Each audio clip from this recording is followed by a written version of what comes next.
The sun was setting over the colony, casting long shadows across the metal buildings. Jason stood near the edge of the base, looking out at the forest that stretched for miles. He used to be a Marine, but now he was just trying to survive on this faraway world. Beside him, Lila adjusted her glasses and looked through a pair of old binoculars. "You ever think about what's out there?" she asked, her voice quiet. "I try not to," Jason replied. "Usually when something finds us, it wants to kill us."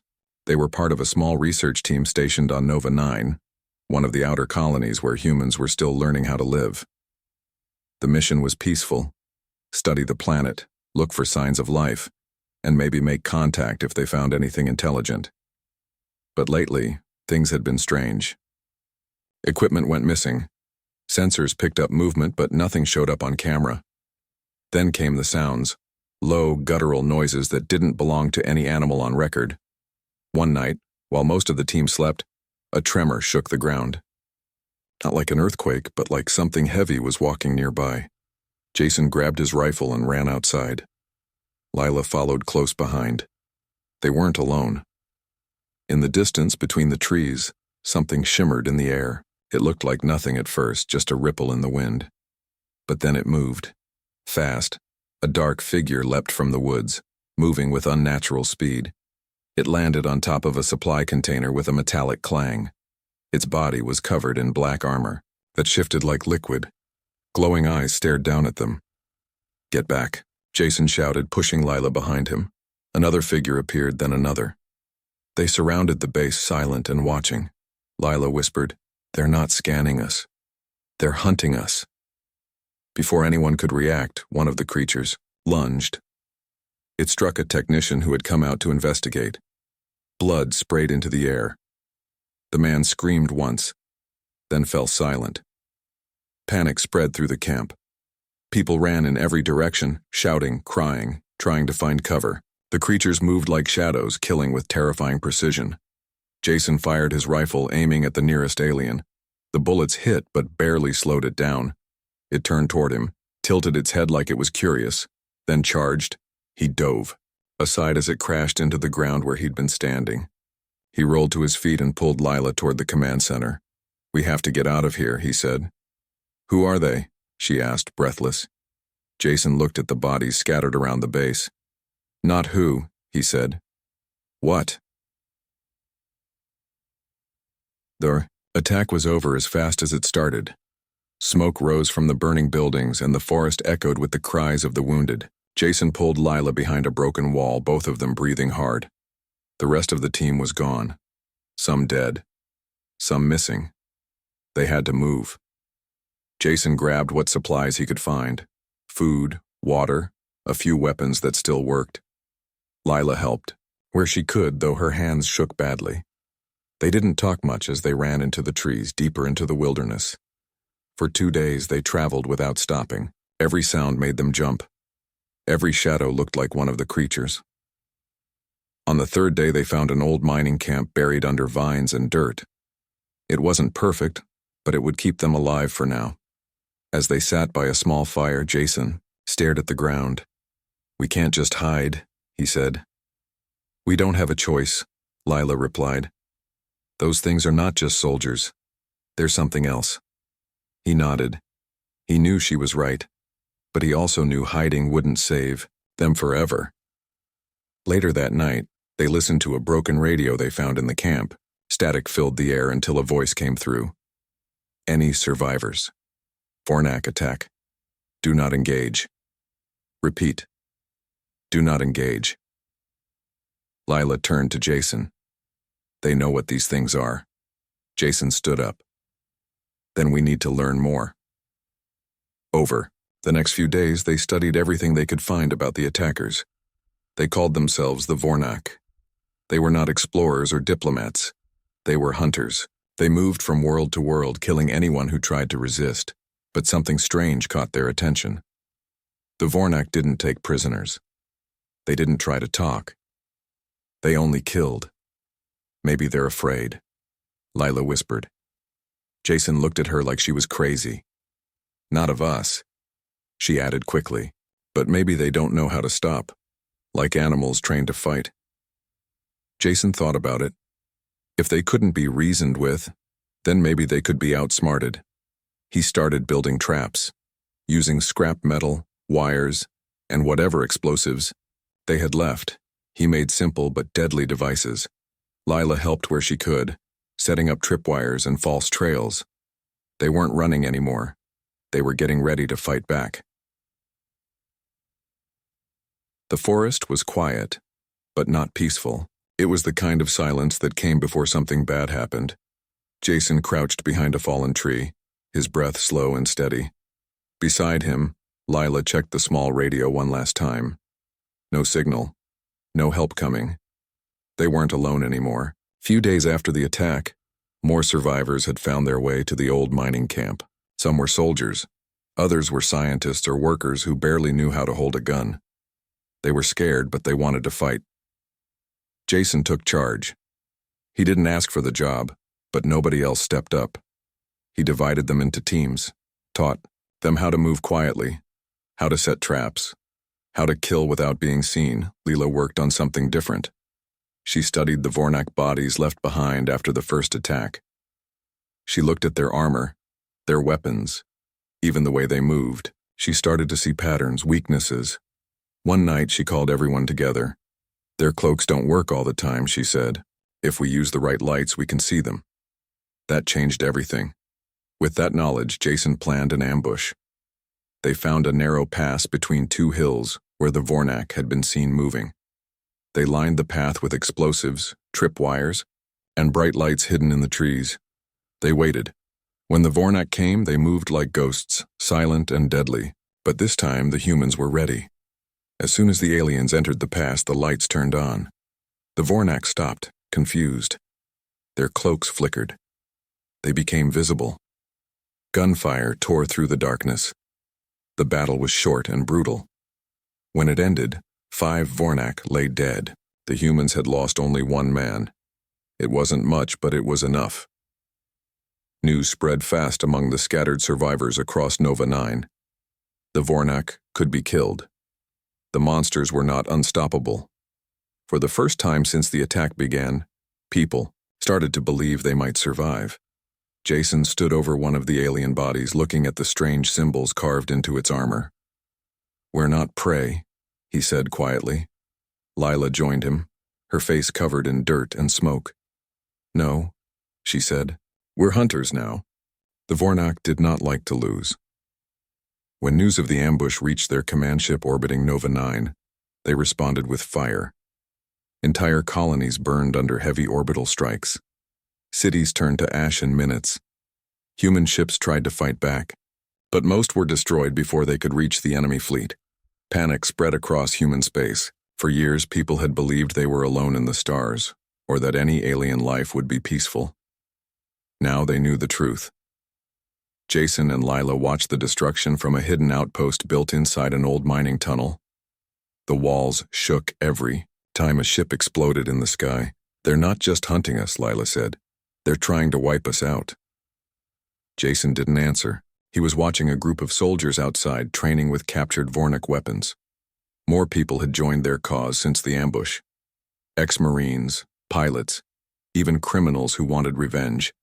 He stood up and walked outside. "We can't win by hiding," he told them. "We need to hit them where it hurts." A former pilot named Dan spoke up. "You got a plan?" Jason looked at the sky. A Vornak dropship had been spotted near New Texas, a colony planet farther out.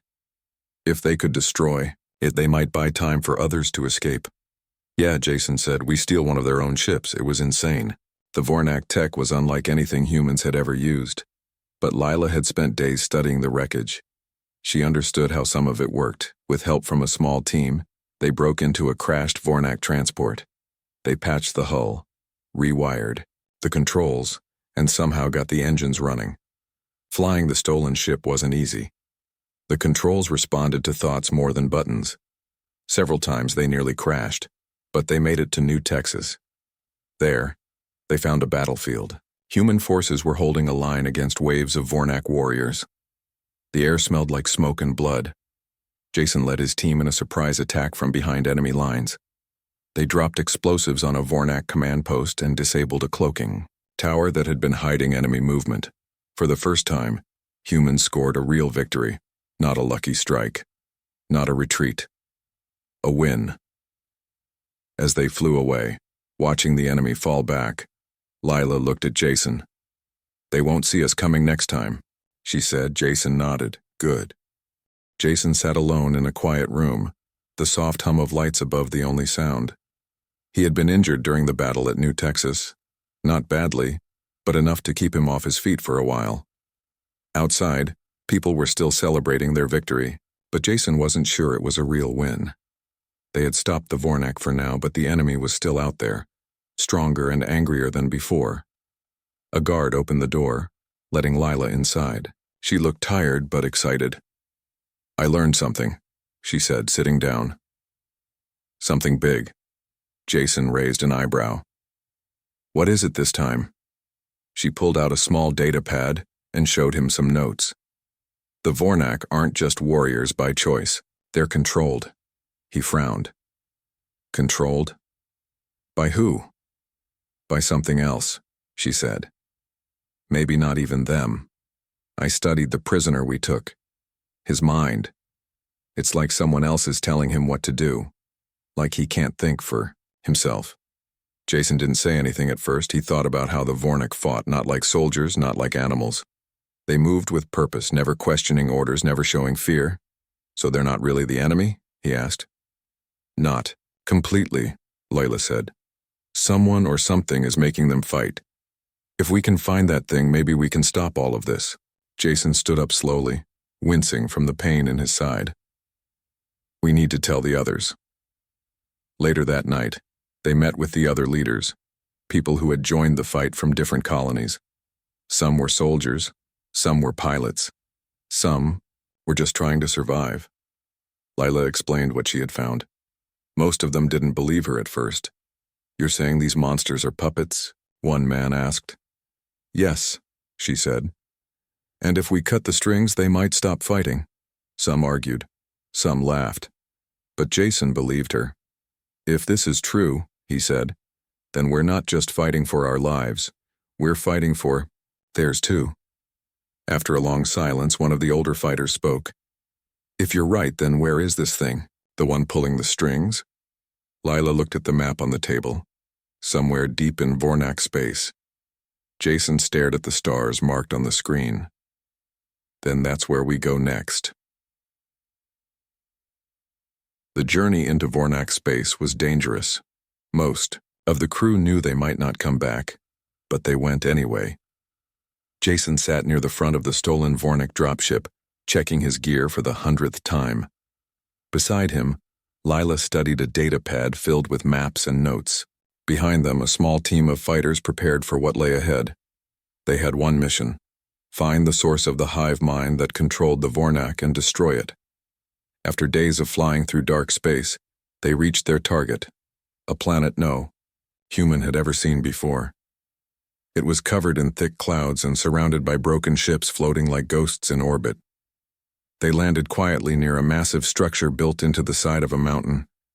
It pulsed with red light and hummed with a low, steady sound. "It's alive," Lila whispered. Jason led the way, moving fast and quiet. They passed through broken walls and halls lined with strange pods. Some were empty. Others held motionless Vornak soldiers, still connected to wires and tubes. Lila pointed at one of the pods. "This is how they control them." They kept moving, until they found the core room. It was huge, filled with glowing veins of energy running across the walls and floor. In the center was a massive organ-like mass, floating above a metal platform. "That's it," Lila said. "The hive mind." Jason turned to his team. "Plant the charges and get ready to blow this place apart." They split up, placing explosives along key points. Jason and Lila moved toward the main control panel. She worked quickly, trying to shut down the system before the bombs went off. Then the alarm started. Vornak warriors began waking up all over the base. They stumbled out of their pods, confused at first, then angry. Gunfire echoed through the halls as the team fought to hold. They're ground. We're out of time, one of the fighters shouted. I just need a few more seconds, Lila said, typing fast. Jason stood in front of her, firing at anything that came too close. Blood dripped from a cut on his arm, but he didn't stop. Finally, Lila hit the last command. The lights flickered. The humming stopped. Then the bombs exploded. The shockwave threw them all to the ground. Parts of the building collapsed. The hive mind was gone. As they ran back to the ship, they saw something strange. The Vornak who had been freed from the hive stood still, looking around like they didn't know where they were. For the first time, they looked lost, not dangerous, not hunters, just free. The explosion changed everything. Back on Earth and across the colonies, reports came in from every battlefront. Vornak forces stopped moving. Some fell to their knees, others ran. Many simply stood still like they had just woken up from a long, dark dream. Without the hive mind controlling them, the once unstoppable warriors were lost. Jason and Lila returned as heroes, though neither of them felt like one. Jason was badly hurt from the mission. His body was broken in ways that wouldn't heal easy. Lila spent weeks helping scientists understand what they had found. The war didn't end all at once, but it started to fade. Some Vornak fought on, not knowing how to live without orders. Others began to learn, to speak, to think for themselves. Humanity was no longer seen as weak prey. Across the stars, other alien species took notice. Some sent messages of peace. Others watched carefully, waiting to see what humans would do next. Jason left active duty soon after. He didn't want medals or speeches. He helped build the new Interstellar Defense Council, then walked away. He found a small place on a quiet moon where the sky was always clear and the wind was soft. Lila stayed involved in diplomacy. She worked with the freed Vornak, teaching them language, history, even simple things like eating real food instead of nutrient paste. Some never adjusted. Some died trying to understand freedom. But others learned to live. One day she visited Jason on his moon. You should come back, she said. There's still work to do. He looked out over the hills. I did my part. She sat beside him. They're calling us something now, not just fighters, not just survivors. What? He asked. Hunters. He smiled a little. After a long silence, he said, We were never supposed to be here. But we are, she said. Far away on Earth, a young girl stood outside her school, looking up at the stars. Ships flew overhead, human ships flying proud and strong. She whispered to herself, We're not afraid anymore. And she was right. For the first time in history, humanity was not just exploring space. They were shaping it.